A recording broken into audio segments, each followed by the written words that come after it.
Derby Wars, racing's biggest contest site, is now even bigger with more than 200 games every day. Check out Survivor, Derby Wars' hottest new game. It's fun, easy to play, and for just $4 you could win $1,000. Just pick a horse to finish first, second, or third and advance to the next race.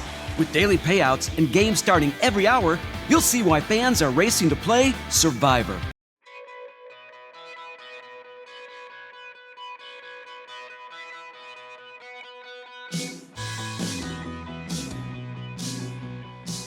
Welcome to another edition of HorseCenter, everyone. I am Brian Zipsy, and as always, I have the great pleasure of being joined by my co-host to the East Coast. That's Matt Schiffman. Hi, Brian. How are you? It's summertime. Time to get everybody revved up for Del Mar and Saratoga. I don't think they need to be revved up, Matt, but here we are. We are doing our Saratoga/Del Mar 2016 preview show. One of our favorite times of year, folks. Matt loves it. I love it. Two wonderful tracks. Even more importantly, wonderful racing. So let's get right into the show, Matt. And the first thing I want to talk about happens, it's less than 2 weeks now, the San Diego Handicap. We've been talking about this for a while because we knew that California Chrome is going to run in America for the first time since early January. Yeah, the Team Sherman has had their path for the rest of the year plotted out pretty carefully, and I think California Chrome had a big workout this week, and he's ready to roll. Yeah, he had a mile work in company, looking good as usual. Matt, I want to ask you, is California Chrome, we've seen him 3 times now, the San Pasqual, which was his last race in America, January at Santa Anita. Then we saw 2 big races in Dubai, February and March. Is this version of California Chrome the best version that we've ever seen? Absolutely. I think being a 5-year-old and all that time to mature, he is just bigger and stronger to go with all of the talent that he showed when he was younger. Someone's going to have to be awfully good to defeat California Chrome this year. California Chrome, and I agree with you, Matt. It kind of goes along with, I think, both of our opinions that we'd like to see more good horses around at the age of 5. California Chrome, of course, was a horse of the year 2 years ago as a 3-year-old. Now he's even better. We're in agreement on that. But bigger and stronger, Matt, you brought up size. You better talk Dortmund, because Dortmund is big and strong. Now, he had 2 big races in the fall. The last one was late November. Unfortunately, we have not seen him since. It's been almost 8 months. Everybody misses Dortmund. He's had his little setbacks, his little foot issues. But a good Dortmund, a big, strong Dortmund, challenging California Chrome is something that I want to see. And that's what we're going to see in the San Diego Handicap, July 23 at Del Mar. I find Dortmund to be fascinating. I heard that he now weighs 1,400 pounds. And we all know how talented the horse is. I would love to see him put all the pieces together and have a really nice run in the second half of this year. Again, Matt, I hate to agree with you on every turn here. First off, he's even bigger than me, folks, now, so that's saying something. Dortmund is one of those horses out of the horses that we've been ranking that have raced this year. I think he's one of the most interesting horses that has not yet run. I want to see how good Dortmund is. He was a very good 3-year-old. If he's better at 4, look out. That becomes a very interesting race, and it becomes a very interesting year in California down the road with maybe Dortmund and California Chrome running against each other. San Diego, Pacific Classic, Breeders' Cup Classic, who knows how many times. That's fun. Dortmund will have not raced, what do we say, 8 months. So we might need to see a little bit first in the San Diego. But if he's almost to 100% then and improves, Del Mar could be very fun, Matt. Let's switch gears and head east to Saratoga. The following day, Matt, the Coaching Club American Oaks, I know you'll be there for this, and it affords the opportunity for Songbird to do something new. It's the Coaching Club American Oaks. It sure is, and I'm excited about it, and I know so many people are excited about it, and I want to congratulate Naira and the owner of Songbird, Rick Porter, for making that commitment early on so that everybody can make their plans, so that Naira can promote the big day to be there at Saratoga to see the horse Songbird that has created so much excitement in the racing world, and Jerry Hollendorfer has always been willing to travel across the country for the big races, and Rick Porter has never ducked the big races. So I tell you, that's going to be a really special day at the Spa. A special day at the Spa. Karina Mia is the horse we're not mentioning yet. Karina Mia has looked great in winning the 8 Bells and the Acorn in her last 2 starts. She'll be stretching out a bit to 9 furlongs. Personally, I think she can handle 9 furlongs. I don't know if she can handle Songbird, but she should be able to handle 9 furlongs just fine for trainer Bill Mott. Matt, I took a lot of heat recently for not ranking Songbird higher on my 2016 poll submission that I do every week. Songbird was down, where was she on my list? Number 7, I want to say. 6 or 7, somewhere in there, and people were jumping on me and telling me Songbird's a monster. Folks, I know Songbird's a monster. I've thought Songbird has been a monster since before the Breeders' Cup last year. The only reason I have her rated that low is on accomplishments this year, in that Songbird really hasn't faced something very good yet. She's faced really grade 2, grade 3 fillies at best in most of her races, or in all of her races this year. So this is something new. We're excited to see, and I think Karina Mia has a shot if Songbird doesn't come 100%. Yeah, I agree with you, Brian. And if they're giving you a hard time for having Songbird at 6 or 7, I think I had her at 8 or 9, Brian, and only for the exact same things that you said. I think she's tremendously talented, and as I already said, I'm so excited to see her run and visit her at the stables and all those cool things. But she's got to run against some competition now, and she hasn't had to do that since the Breeders' Cup Juvenile Fillies last year. But yeah, Karina Mia is going to have to run a monster to beat Songbird, but she's a very talented horse. And she's coming into her own, Matt. I think the reason people don't give you as much as they give me, Matt, is you're just much more lovable. I don't have the lovability factor that you do. Let's move ahead 6 days, just 6 days forward, Matt. I'm talking about July 30. It's the Jim Dandy. And the Jim Dandy may really, truly be the start of the second season for the 3-year-olds. It's the first big race, followed soon after by the Haskell, for the 3-year-olds to show what they've become after the Triple Crown. We're talking Creator and Exaggerator, winners of 2/3 of the Triple Crown this year. We're talking about Destin and Mohaymen, who still may turn out to be the best 3-year-olds of the crop. Yeah, the possible horses that we're talking about in that race with Creator and Exaggerator and Destin and Mohaymen. I tell you, Brian, if you pushed me, and I know you like to do that, to give you a pick in the Jim Dandy right now, I think I'm going to go with Destin and or Mohaymen. I think Mohaymen is a horse that is going to get better, whether it's in the second half of this year or whether it's next year. This is a horse that is got a lot left to show us, I believe. Matt, Creator won the Belmont. Exaggerator won the Preakness, and you're coming at me with Destin and Mohaymen? Yes, I am, Brian. I think I agree with you.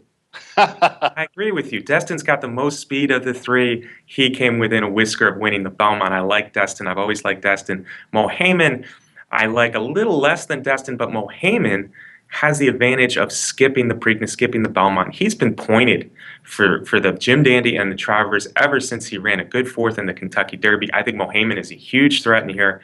Yeah, if Destin and Mohaymen are only the 3rd and 4th choices in the Jim Dandy, I'm going to be betting the Jim Dandy.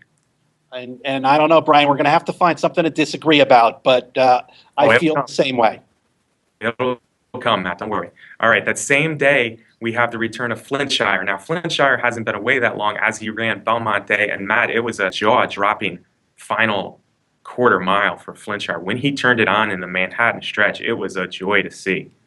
Yep, tremendously talented horse, and at the top of the male turf division in our country. I don't know if World Approval will be back in the Bowling Green, but that's a horse that is going to challenge Flintshire for sure.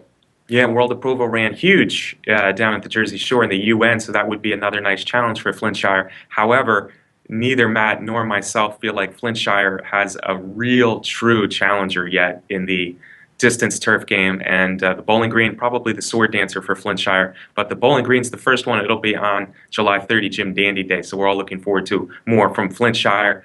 Same day, Matt, let's head back out to California, and this is important for a few reasons. We're talking about the Grade 1 race. It's a Grade 1 Clement Hirsch, but it's Beholder, Stellar Wind round 2, and I think just this race interests me more than I think most people would believe. Yeah, why is that, Brian? Well, I think Stellar Wind had a lot of things against her last time. In the Vanity Mile, it was Stellar Wind's first race it was a long layoff. It was the first race of the year. Also, they ran very slow early. Both of those things were advantage Beholder because Beholder had at least one race under her belt, and Beholder likes to be closer to the pace than Stellar Wind. I am in no way suggesting that Stellar Wind is as good as Beholder or better than Beholder yet, but with Beholder being a little older and Stellar Wind being a champion 3-year-old, now 4, I want to see how good Stellar Wind is, and there's no better test than Beholder. And I give credit to the connections of Stellar Wind to stay out there and come after Beholder again. They know how tough it is, but Stellar Wind is a very talented horse. Yeah, so I want to see it. And then, of course, I want to see Beholder in her first race over the track since last year because I want to see Beholder as a real major player in the Pacific Classic a little bit later in the meet. So hopefully Stellar Wind runs huge. Beholder might run even huger. That's not a word, Matt, but I'm going to throw it out there. Beholder runs even huger, and that sets up a wonderful possibility in the Pacific Classic. All right, Matt, that was July. That's just July. We're going to talk about some more of the big highlights here. How about Frosted returning in the Grade 1, $1.25 million Whitney? That's August 6th at Saratoga. I will be there for that one. I'm looking forward to that one. After the Met Mile, Matt, where does Frosted go next? You're absolutely right, Brian. I mean, how can you improve on that performance? I think on the dazzling performance visually, Frosted may never live up to that again. But you don't have to. He's gonna need to go 2 turns, run a big race in the Whitney, and that's just as important. He doesn't have to win by 14 1/4 lengths and run a huge Beyer figure. He just needs to accomplish new things that he hasn't done in the past. Very true, Matt. Somebody told me, a good respected handicapper told me, Frosted will bounce in the Whitney. And I said, sure, he'll bounce in the Whitney, but he'll still win by 4. The Met Mile was unreal. It was an unreal performance, the fastest Met Mile ever in over 100 years, the fastest lowest thoroughgraph figure ever. Just a crazy performance. Now, you mentioned a few things that are going to be new for him or trying to do, and that is 2 turns. People are already starting to say he's a 1-turn miler. I'm not buying it. I've seen him run a lot of good races at 2 turns already, but this is 2 turns. Number 2, he has to prove he can do it again in that he's never strung big wins together. He won the Wood Memorial nicely. He won the Penn Derby nicely. He won in Dubai nicely before the World Cup. He won the Met Mile crazy, but now he needs to put 2 in a row together. And Saratoga, he hasn't won at Saratoga. He was beaten there as a 2-year-old. And of course, last year in the Travers, I thought he ran a bang-up race. He took the hammer and the nails to American Pharoah, the Triple Crown champion, for about 9 furlongs, and tooth and nail with American Pharoah. Frosted was the first to drop away, but American Pharoah was a little worse from the wear with that crazy battle with Frosted in last year's Travers. And Keen Ice, a horse not as good as either one of them, beat both of them. I want to see Frosted win at Saratoga. Yeah, and I think the HorseCenter fans have heard me say it before. I think as a 3-year-old, Frosted really had very little idea what he was doing out on the track.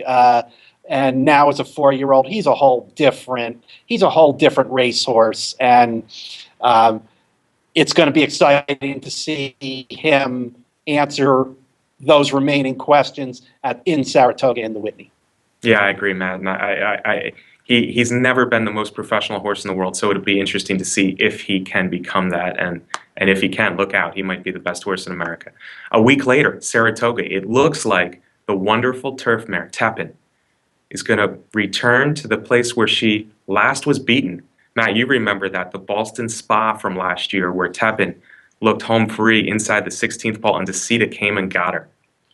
Yeah, at this point, Brian, it's hard to believe that she lost some races. But like you said, we got to go all the way back to last year at Saratoga to find to find any of those losses, but I don't think it had anything to do with Saratoga. This 2016 Tepin is a very, very special horse, and I think it's starting to sound a little bit more like the possibility of her running at Saratoga is going to happen. At the other day at Belmont, I spent a little bit of time with Norm Cassie, and he said that the trip to England and back really did not take a lot out of Tappan, and that she has really bounced back as if she had just run another race at Keeneland or Churchill Downs. So let's keep our fingers crossed that we're gonna get to see Tappan before she runs in the Woodbine Mile. Yeah, that's fantastic news, Matt. I've heard also nothing but good things about Tepin since her return. They got her right on track. We're talking about the 4-Star Dave on August 13th, Saturday, August 13th. And that's a race against the boys, making it even a little bit more exciting. It's also a race that gives her a little bit better spacing to the Woodbine Mile, a race that they want to do with her. So she'd be facing the boys. She'd be back at Saratoga, the site of her last loss. It would be her first race in America since just a glorious win at Royal Ascot. So for all those reasons, circle August 13th, the 4-Star Dave. It's not a done deal that she runs that day, but right now it's looking like that's a likely spot for Tepin's return. 1 week later, Matt, might be the most interesting race of the whole summer. I'm talking about the Pacific Classic back out at Del Mar, 1.25 miles. We all remember what Beholder did last year, but if she's to repeat, it looks like she would have to face horses like California Chrome. Melatonin, David Hoffman's is saying now, is pointed to the Pacific Classic after him talking about a break first. And of course now, we talked up Dortmund before, but Dortmund might need a race a little bit. Second race for Dortmund. This Pacific Classic could just be classic, gigantic. Yeah, and people have been looking forward to it for a long time. And no doubt, Brian, this is going to be a whole different Pacific Classic for Beholder than the one she ran in last time. Oh, okay, Matt, I'll give you that. But here's where I'm going to disagree. Do you think, looking at the Pacific Classic from 2015, that California Chrome or Melatonin or Dortmund or whoever else would have beat her that day? I don't. Well, I mean, are we talking about last year's California Chrome or are we talking about this year's California Chrome? So in a way, are you asking me, do I think, who do I like in the race this year? Do I like California Chrome or do I like Beholder? Is that what you're asking me, Brian? No, I was asking, do you think anybody would have beaten Beholder that day, last Pacific Classic last year? And my answer is no. And I don't think we should take the mare lightly as she prepares for the Pacific Classic again this year. Oh, no question about it, Brian. I think that she is absolutely huge, Brian. But maybe using your word, maybe California Chrome is a little bit huger. Good, Matt. Use my own words against me. It's August 20, Del Mar. It's the TVG Pacific Classic, $1 million, but it's worth a whole lot more than $1 million if we do indeed get California Chrome against Beholder. Throw in Melatonin, throw in Dortmund, throw in some other good horses, Opportunity, whoever. But Beholder California Chrome is plenty for the price of admission on August 20. Matt, huge day at Saratoga. There's that word again, huge. August 27, and of course it's led by the Travers. We're talking about the Jim Dandy earlier. We're talking about the Haskell at Monmouth 1 day later. Hopefully we get the best of both, which could mean Nyquist and maybe Gunrunner coming to Saratoga for the Travers to face all those good horses we talked about in the Jim Dandy. Yeah, I mean, I'm already, I am so excited, and New Jersey's excited that Nyquist is coming to the Haskell, but I just want to say to people, hold your horses, everybody. Everybody's given the Haskell win to Nyquist already. Gunrunner is a horse that is getting better and better and better every start, and Monmouth Park and the Haskell distance are right in his wheelhouse. I'm not giving the win automatically to Nyquist in the Haskell. In the Haskell, but we hope that Nyquist makes the trip to the Travers. His connections talked about the Travers being a summertime goal, so we hope to see Nyquist go from the Haskell to the Travers. You're right. I think Gunrunner has a shot against him in the Haskell, but I'd love to see a good Nyquist coming to the Travers against all those horses we talked about, Creator, Exaggerator, Destin, Mohamed, and more. I think Creator and Exaggerator become bigger threats at 1.25 miles for the Travers than they probably are at 9 furlongs for the Jim Dandy. So while we picked against the Belmont and the Preakness winner in the Jim Dandy, they become maybe even bigger threats in the Travers. The Travers is looking wonderful. Nyquist wins the Haskell. 3-year-old championship is close, but if Exaggerator Creator gives them the business in the Travers, I think the Travers could still rearrange the pecking order of the 3-year-old males. Yep, without question. And then the Breeders' Cup Classic is always the trump card in November. Awesome. Matt, we have a month and a half here of just wonderful racing coming. I can't wait. Del Mar, Saratoga. We didn't even talk about most of the wonderful turf that both places offer. All the great 2-year-olds that we don't know about completely yet that are going to be unveiled at Saratoga are going to become stars at Del Mar. Wow, Matt. Del Mar, Saratoga preview. Can't wait.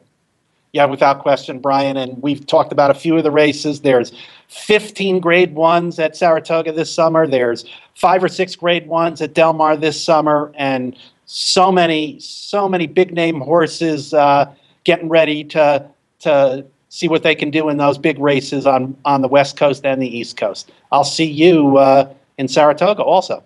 I'll be out there soon, my friend. Yeah, Matt, that's another cool thing about Saratoga Del Mar, especially this year. It doesn't always happen, but we're talking about the best horses in America. All of them, folks, are right now pointing for Del Mar or Saratoga, so that couldn't be better. I hope you enjoyed our Saratoga Del Mar 2016 preview show. It's going to be a great summer. As always, thank you to our sponsor, the best tournament site out there. That's Derby Wars. Closing shots from you, Matt. And again, I want to thank our producer, Ember Marr. Ember Moore is wonderful. Folks, hopefully we'll see you at the track this summer. Thank you as always for watching. We'll see you next week on HorseCenter.